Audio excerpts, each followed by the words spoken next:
want to show you what's happening here. So that's Coco. She likes to drink out of the watering can.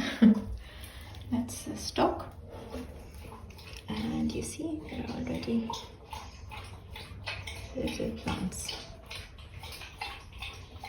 And then the cosmos already have good growth for that. And then that's going to take a while. That's the antirum, the snapdragons. Okay, that's what's growing in the greenhouse. I'm in the process of planting out my sweet peas. So if you can see them, I've spaced them out and I'm planting them, and they are supposed to, well, they should actually just go along this this fence here. But at the bottom of it, I have some ranuncs that are now going to blossom, and then I have all the poppies. So this is a little bit tricky of how to put the sweet peas because they need a lot of moisture and a lot of nourishment in the soil. But I'm trying my best and squeezing them in and making sure that they're going to grow.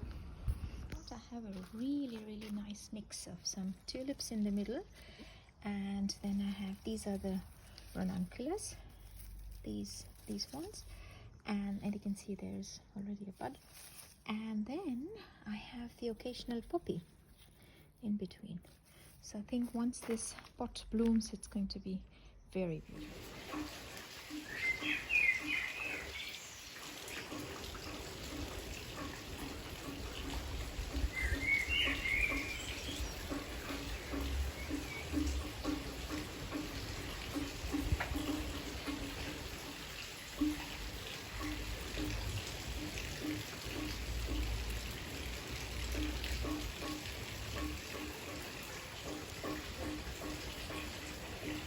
So that's what Coco does on a rainy day. She doesn't want to go in the rain. She's sitting where the water can't get to her and just watching. So those are the sweet peas. I already planted out one tray, but this one I have left in the away from the rain, out of the rain, because I'm hardening them off. As you can see, I didn't want to leave them in the greenhouse. That would be too hot for them, and they don't like it when it gets too hot. And I think it's actually very interesting because if you look at the tips of these baby leaves, and depending on the color that you have, you know if your plant is going to have a dark colored flower, especially if you have a mixed bag, or a lighter one. So this is light, this is light. This one is going to be, I think, a darker color because of just the tip.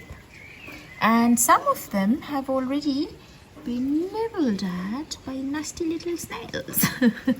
But they'll survive. You always have to check the bottom of the pot actually. That's where they'll tend to hide.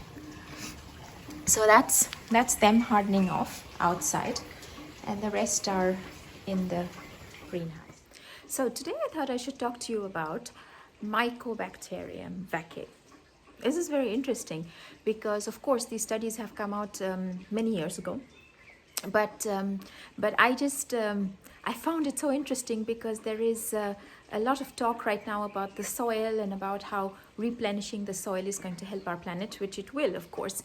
And now all these research papers have been made public, number one, and number two, people are paying a lot more attention to it, and this is great because this mycobacterium vacaae exists in soil, and what it does is that it promotes or stimulates the serotonin buildup in the body, and that, as we know, is our happiness. So that means, in short, digging in the soil makes you happy.